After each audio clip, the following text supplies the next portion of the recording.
All right. So I am Stephanie Schwab. What's your name? My name's Patti Leopold. Nice to meet you, Patti Nice to Leopold. meet you too. So when did you start attending First Press of Levittown, or what brought you to the First Press? I first started attending here, I believe it was in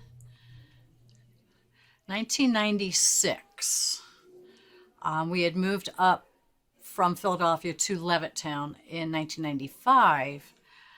And no, so we probably started in 95. Previous to that, I'd been like attending my home church over in Jersey, a Presbyterian church. But I knew since I was now up here with my two daughters, and I joined my then boyfriend who had a daughter as well, so we became a family. I knew I wanted to keep going to church, and with winter coming, I knew there would be probably difficulty traveling over to Jersey and longer travel distance. So I started looking around this area, Levittown, Five Points area, and basically I looked it up in a phone book, found one that was on Emily Road, and scouted it out and found it, and came one Sunday and never left. So at that point, you were coming with your family, so you weren't just by yourself. No. Right. Okay. And what have you found in First Press that encouraged you to keep going? The congregation here is amazing.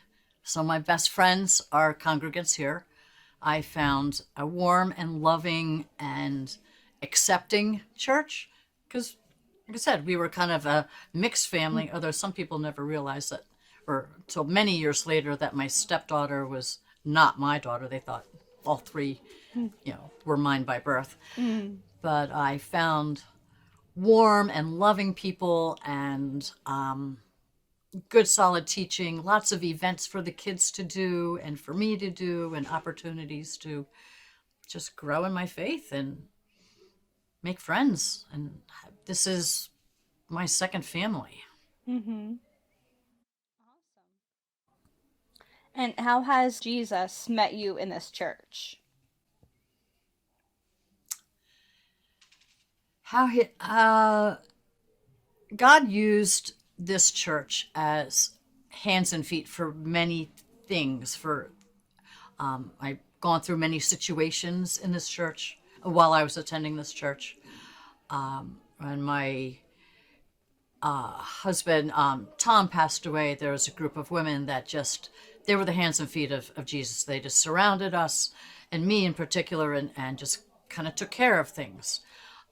Helped me get through that. My daughters were young at the time and wouldn't have been able to plan a funeral or anything, and that the churches took over.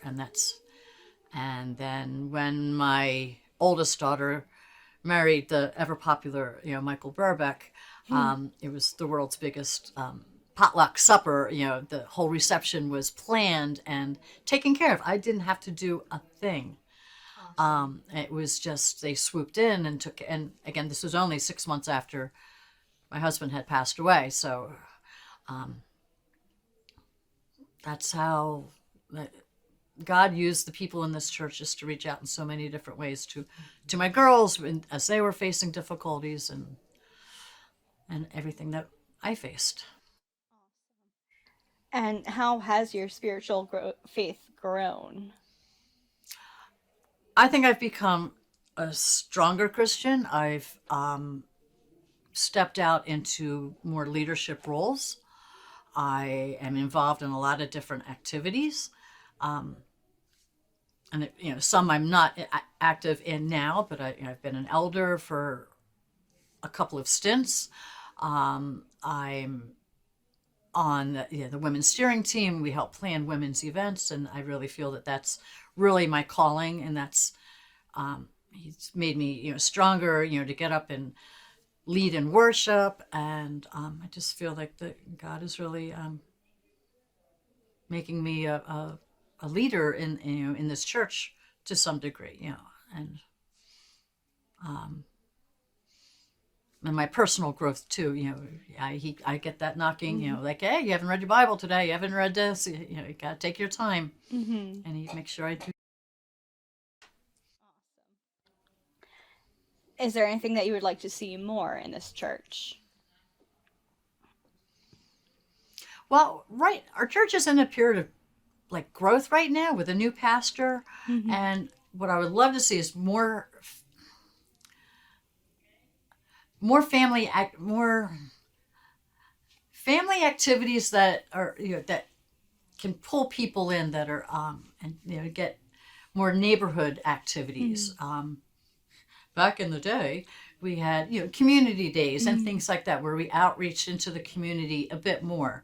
I mean, COVID really put a kibosh on a lot of that stuff. So I would like to see our community, our church, go back into the community and open our doors, which we do. We have the Christmas Bazaar, we have the Winter Carnival, but maybe need something in the springtime to get the pull in here. And I mean, I'd love to see more kids in the church. I mean, I miss having all the youth and all the youth events, but it'll come. It'll come. But I think the Lord just needs to, touch the hearts of those people that in the community that to get in here. Awesome. And what gives you joy when you come to this congregation at First Pres? The love of my friends. And this is, like I said, this is my second family.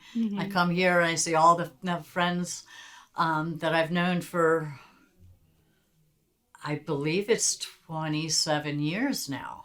27, wow. 28 years that I've been coming here. So that's a really long time. That is. That's awesome. Yeah.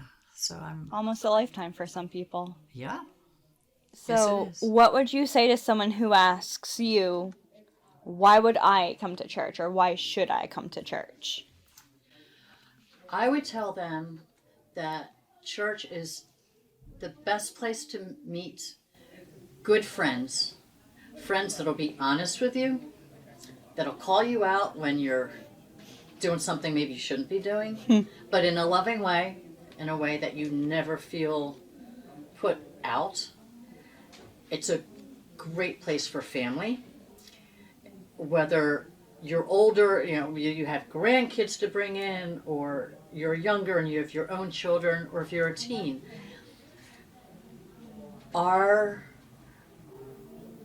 We have been nicknamed, the quirky church by Presbytery, because we have a lot of unique individuals here, and I don't think anybody that steps through the doors feels out of place. I have had numerous people, starting with my former mother-in-law.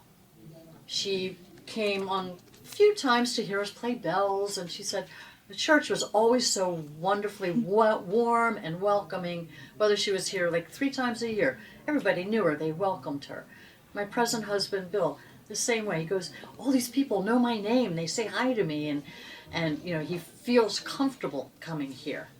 And I've heard other people, when they've come to a couple of funerals that I've had here, that they have felt the overwhelming sense of family here. And if somebody's looking for, not to replace their family, but in addition to their own birth family, that's why I come to church.